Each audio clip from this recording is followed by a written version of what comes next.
ધોરણ 12 commerce SPCC વિષયમાં આપણે ચેપ્ટર નંબર 3 ડિબેન્ચરની શરૂઆત કરેલી છે, જેનો ગુણભાર બોર્ડની અંદર 6 માર્ક્સનો છે. અત્યાર સુધીના ઈ લર્નિંગના 2 સેશનમાં ડિબેન્ચર વિશેનો પ્રાથમિક પરિચય, ડિબેન્ચર બહાર પાડવાની વિધિ, ડિબેન્ચરના મુખ્યત્વે 4 પ્રકારો સુધી આપણે અભ્યાસ કર્યો છે. અત્યાર સુધીના ચેપ્ટરના અભ્યાસની અંદર આપણે એ બાબત સમજ્યા, એ બાબત ભણ્યા કે ડિબેન્ચર એ કંપનીની ઉછીની મૂડી છે. ડિબેન્ચર ધારક અને કંપની વચ્ચે દેવાદાર અને લેણદારનો સંબંધ પ્રસ્થાપિત થાય છે. ડિબેન્ચર ધારક એ શેર ધારકની જેમ કંપનીનો માલિક ગણાતો નથી, કારણ કે ડિબેન્ચર એ એવી જામીનગીરી છે, કંપનીની બહાર પાડેલી એવી ઉછીની મૂડી છે કે જેમાં કંપની એ અમુક સમય મર્યાદા પછી, એટલે કે નિયત મુદત પછી નિયત દરે વ્યાજ સાથે એ નક્કી કરેલા વ્યાજના દરે એ કંપની એના ડિબેન્ચર ધારકોને એના નાણાં પરત ચૂકવે છે.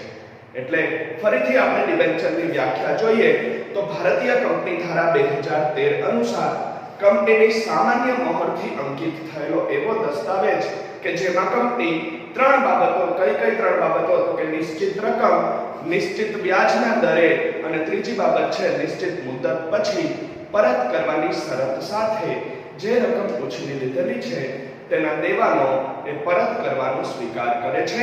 એટલે કે એક પ્રકારે કંપનીનું દેવું દર્શાવતો દસ્તાવેજ, જેને ડિબેન્ચર કહી શકાય.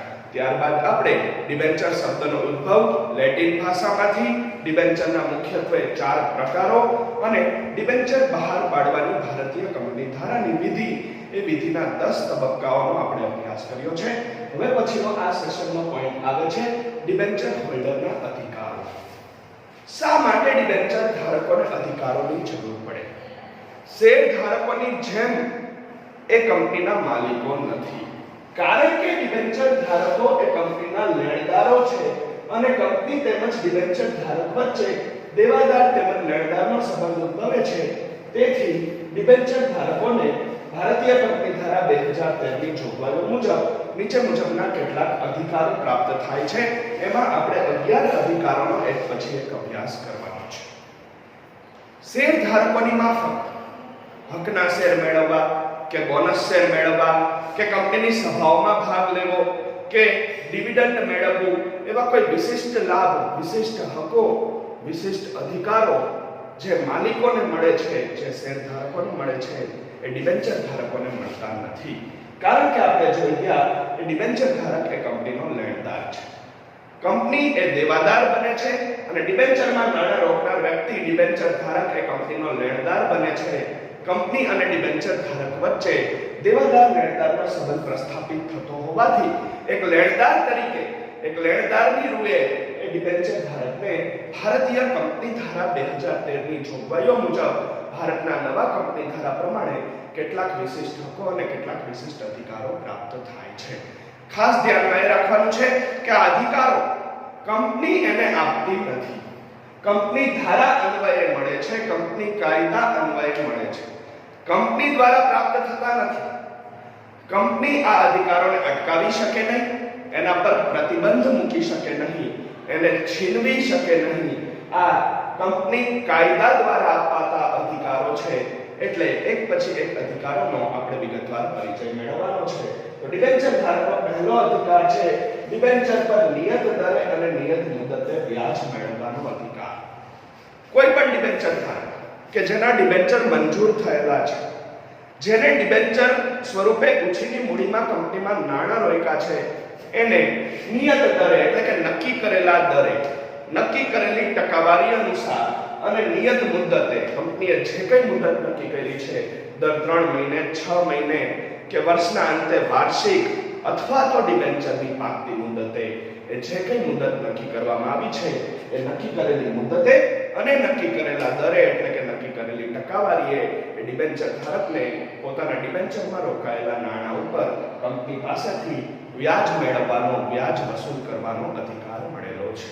આ પહેલો અધિકાર ડિબેન્ચર ધારકનો સૌથી મહત્વનો અધિકાર કે કોઈ પણ સંજોગોમાં કંપની ગમે તેવી પરિસ્થિતિમાં હોય, કંપનીની આર્થિક પરિસ્થિતિ નબળી હોય, કંપની વિસર્જનના માર્ગે હોય કે નાદારીના માર્ગે હોય, કોઈ પણ સંજોગોમાં કારણ કે ડિબેન્ચર એ ઉછીની મૂડી છે અને ડિબેન્ચર ધારક એ કંપનીનો લેણદાર છે, તો એવા સમયે એનો પહેલો અધિકાર છે કંપની ધારા મુજબ કે નિયત દરે જે કંઈ ડિબેન્ચર બહાર પાડતી વખતે કંપનીએ દર નક્કી કર્યો છે, કંપનીએ ટકાવારી નક્કી કરી છે, એ નિયત દરે એટલે કે નક્કી કરેલા દરે એ ટકાવારી મુજબ અને નક્કી કરેલી મુદતે નિયત મુદતે ડિબેન્ચરમાં રોકેલા નાણાં ઉપર, ડિબેન્ચરમાં રોકેલી મૂડી ઉપર વ્યાજ મેળવવાનો અધિકાર એને પ્રાપ્ત થાય છે.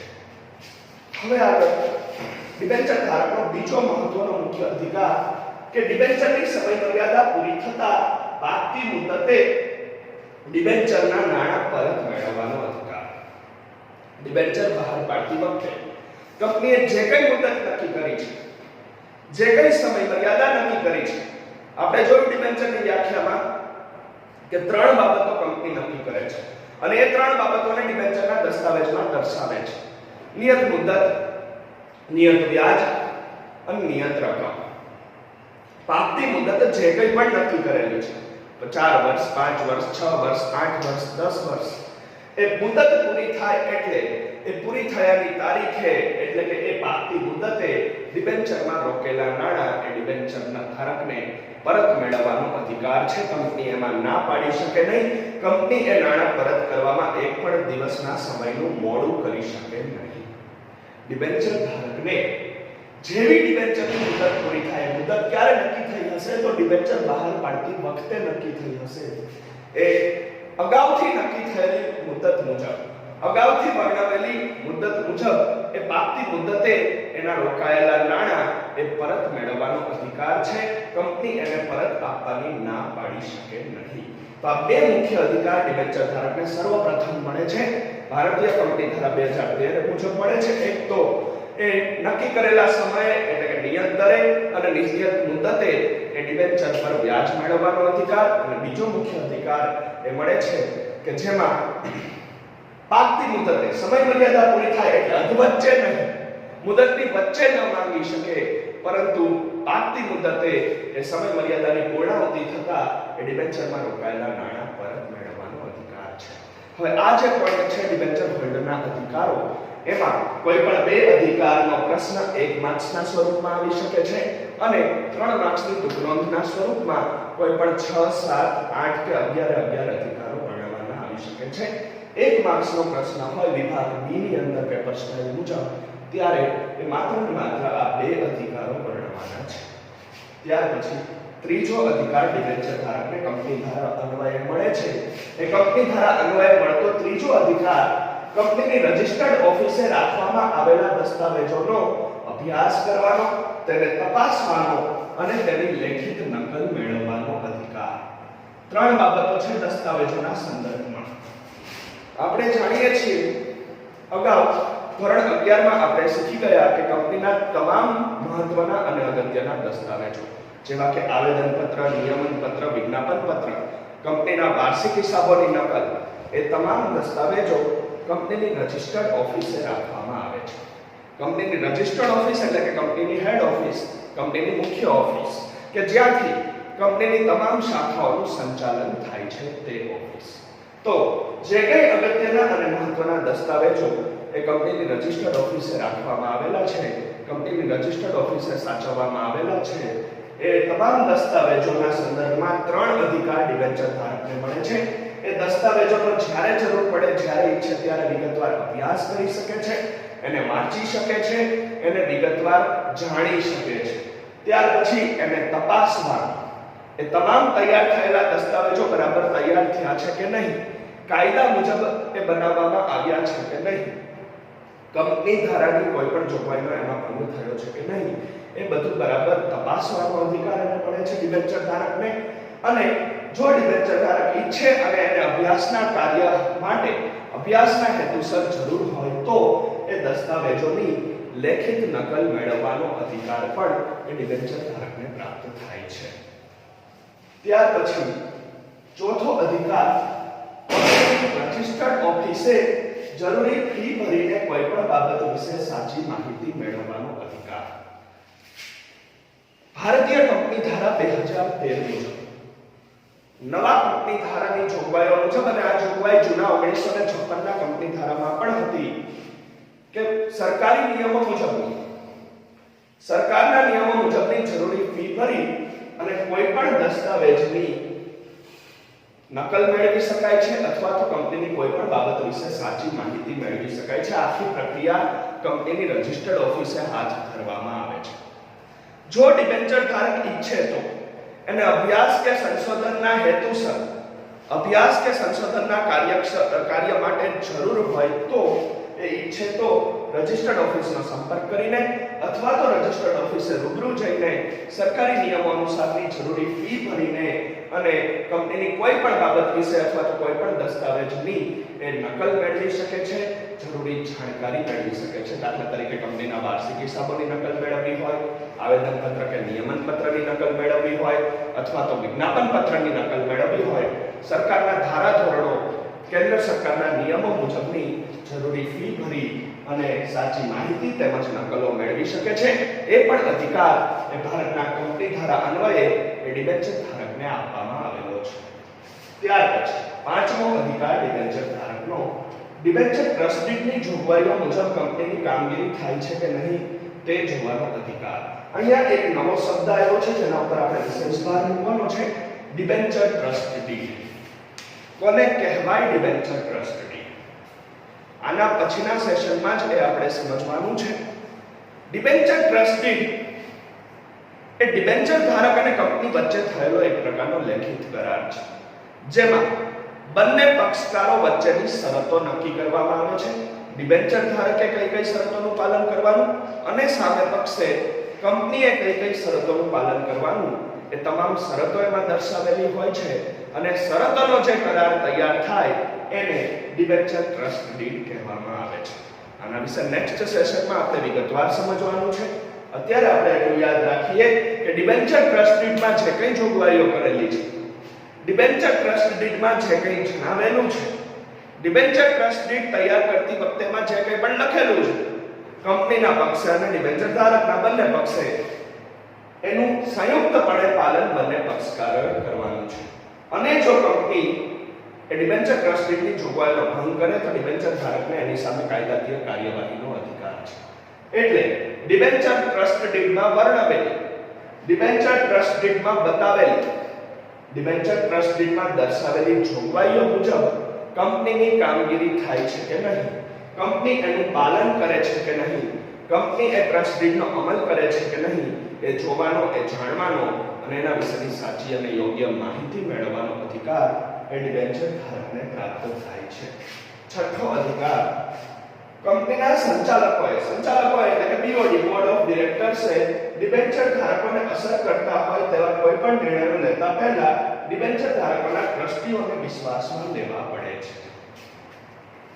કંપનીના બોર્ડ ઓફ ડિરેક્ટર્સ, આપણે જાણીએ છીએ કે કંપનીનું સર્વોચ્ચ સંચાલન એ બોર્ડ ઓફ ડિરેક્ટર્સના હાથમાં છે. બીઓડી સંચાલક મંડળ જે શેરધારકોમાંથી ચૂંટાય છે, એક પ્રકારે શેરધારકોના પ્રતિનિધિઓ છે. તો એ સંચાલક મંડળે એટલે કે એ બોર્ડ ઓફ ડિરેક્ટર્સે કોઈ એવો નિર્ણય લેવો હોય ભવિષ્યનો કે જે ડિબેન્ચર ધારકોને અસર કરતો હોય, દાખલા તરીકે ડિબેન્ચરના પ્રકારમાં ફેરફાર, ડિબેન્ચરના વ્યાજ દરમાં વધારો ઘટાડો, ડિબેન્ચર પરત કરવાની મુદતમાં ફેરફાર કે વધારો કે ઘટાડો, આવો કોઈ પણ નિર્ણય લેવો હોય કે જેમાં ડિબેન્ચર ધારકોને અસર થતી હોય, ડિબેન્ચર ધારકોનું હિત સમાયેલું હોય, એવો ડિબેન્ચર ધારકો વિશેનો કોઈ પણ નિર્ણય જો સંચાલકોએ લેવો હોય તો એ માટે સૌપ્રથમ ડિબેન્ચર ધારકના પ્રતિનિધિઓ એટલે કે ડિબેન્ચર ધારકના ટ્રસ્ટીઓની મંજૂરી લેવી પડે છે. ત્યાર પછી સાતમો અધિકાર, ટ્રસ્ટીઓની નિમણૂકનો અધિકાર. ટ્રસ્ટ ડીડની જોગવાઈઓ મુજબ સમાજમાંથી કેટલીક પ્રતિષ્ઠિત વ્યક્તિઓ જેમ કે મોટા ઉદ્યોગપતિઓ છે, રાજકીય નેતાઓ છે અથવા તો મોટા ઔદ્યોગિક ગૃહો અથવા બેંકો છે, એવા કોઈ પણને ડિબેન્ચર ધારકોના હિત માટે ડિબેન્ચર ધારકોના પ્રતિનિધિ તરીકે ટ્રસ્ટ ડીડમાં જોગવાઈ કરી અને નિમણૂક આપવાનો અધિકાર પણ ડિબેન્ચર ધારકોને મળેલો છે.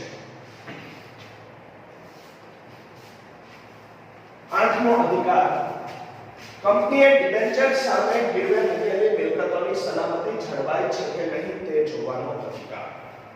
ખાસ કરીને ગીરો ડિબેન્ચર હોય ત્યાં આપણે અગાઉ 4 પ્રકારના મુખ્ય ડિબેન્ચરો ભણી ગયા છે. ગીરો ડિબેન્ચર એટલે કે મોર્ગેજ ડિબેન્ચર, ત્યાર પછી સંપૂર્ણ રૂપાંતરક્ષમ ડિબેન્ચર જેને આપણે ફુલ્લી કન્વર્ટિબલ ડિબેન્ચર FCD કહીએ છીએ, અંશતઃ રૂપાંતરક્ષમ ડિબેન્ચર જેને આપણે પાર્ટલી કન્વર્ટિબલ ડિબેન્ચર એટલે કે PCD કહીએ છીએ, અને બિન રૂપાંતરક્ષમ ડિબેન્ચર જેને આપણે નોન કન્વર્ટિબલ ડિબેન્ચર એટલે કે NCD કહીએ છીએ. એમાં અહીંયા 8મા અધિકારમાં વાત આવે છે માત્ર ગીરો ડિબેન્ચર. મોર્ગેજ ડિબેન્ચરોની અંદર કે જ્યારે બહાર પાડેલા ડિબેન્ચરની સામે બહાર પાડેલા ડિબેન્ચર જેટલી જ કિંમતની કંપનીએ પોતાની કોઈ મિલકતો ગીરવે મૂકેલી હોય, કંપનીએ પોતાની કોઈ મિલકતો તારણમાં મૂકેલી હોય અને એ મિલકતો ઉપર સ્થિર કે અસ્થિર બોજ ઉભો કર્યો હોય, તો એ ગીરવે મૂકેલી મિલકતોને કંપની વેચી ન દે, એને સારી રીતે સાચવે અને જાળવે, એટલે કે જ્યાં સુધી ડિબેન્ચરની સમયમર્યાદા પૂરી ન થાય, જ્યાં સુધી ડિબેન્ચરોની પાકતી મુદત ન આવી જાય, ત્યાં સુધી ડિબેન્ચર ધારકોને એના નાણાં પરત ન થઈ જાય ત્યાં સુધી જે કઈ મિલકતો ગીરવે રાખી છે કંપનીએ ગીરો ડિબેન્ચરની સામે, જમીન હોય કે કંપનીનું મકાન હોય, કોઈ યંત્ર પ્લાન્ટ કે મશીનરી હોય, એવી કોઈ પણ મિલકતો કે જે કંપનીએ ગીરવે મૂકેલી છે એની તમામની સલામતી જળવાય એ જોવાની ફરજ, એ જોવાનો અધિકાર પણ એ ડિબેન્ચર ધારકોને ભારતના કંપની ધારા મુજબ મળેલો છે. ત્યાર પછી ભારતીય કંપની ધારા 2013 અન્વયે ડિબેન્ચર ધારકોને મળતો 9મો અધિકાર, કંપની ડિબેન્ચર ટ્રસ્ટીનું પાલન ન કરે અથવા તેની કોઈ પણ શરતોનો ભંગ કરે તો કંપની સામે કાયદેસરની કાર્યવાહી કરવાનો અધિકાર.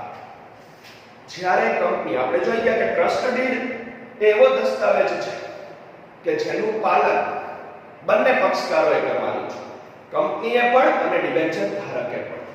તો જ્યારે કંપની ટ્રસ્ટ ડીડની જોગવાઈઓનું પાલન ન કરે, કોઈ પણ સંજોગોમાં ડિબેન્ચર ટ્રસ્ટ ડીડને વળગી ન રહે, ડિબેન્ચર ટ્રસ્ટ ડીડની જોગવાઈઓનું ઉલ્લંઘન કરે, તો એવા સંજોગોમાં ડિબેન્ચર ધારકો ઈચ્છે તો કંપની સામે અદાલતમાં કાયદેસરની કાર્યવાહી કરી શકે છે. આ પણ અધિકાર એ ભારતીય કાયદા મુજબ ડિબેન્ચર ધારકોને મળેલો છે. કારણ કે ડિબેન્ચર ધારકો એ લેણદારો છે કંપનીના, કંપની દેવાદાર ગણાય છે, ભવિષ્યની પાકતી મુદતે અમુક નાણાં વ્યાજ સહિત ડિબેન્ચર ધારકોને પરત કરવાના છે, અને એ જ્યાં સુધી પરત ન થાય ત્યાં સુધી ડિબેન્ચર ધારકોનું કંપનીમાં નાણાકીય હિત જળવાય છે. એટલે એ હિત ન જોખમાય, એના નાણાંની સલામતી જળવાઈ રહે એ માટે જો કંપની ડિબેન્ચર ટ્રસ્ટ ડીડની કોઈ પણ શરતોનો ભંગ કરતી હોય એવું જણાય, ડિબેન્ચર ટ્રસ્ટ ડીડની કોઈ પણ જોગવાઈઓનું ઉલ્લંઘન કરતી હોય એવું જણાય, તો ડિબેન્ચર ધારકો ઈચ્છે તો સામૂહિક રીતે એ કંપની સામે અદાલતમાં ફરિયાદ કરી અને કાયદેસરની કાર્યવાહી કરી શકે છે. એ અધિકાર પણ એને કંપની ધારા દ્વારા મળેલો છે. ત્યાર પછી પોઈન્ટ નંબર 10, સમયાંતરે કંપનીની પ્રગતિ અને વિકાસ વિશે માહિતી મેળવવાનો અધિકાર. સમયાંતરે નક્કી કરેલા સમય, દર 3 મહિને, દર 6 મહિને, દર વર્ષે, વાર્ષિક, જ્યારે પણ નાણાકીય વર્ષનો અંત થાય ત્યારે એ સમયાંતરે કંપનીની પ્રગતિ વિશે, કંપનીના વિકાસ વિશે, કંપનીની ભાવિ યોજનાઓ એટલે કે ભવિષ્યની યોજનાઓ વિશે એ માહિતી મેળવવાનો અધિકાર ડિબેન્ચર ધારકોને છે.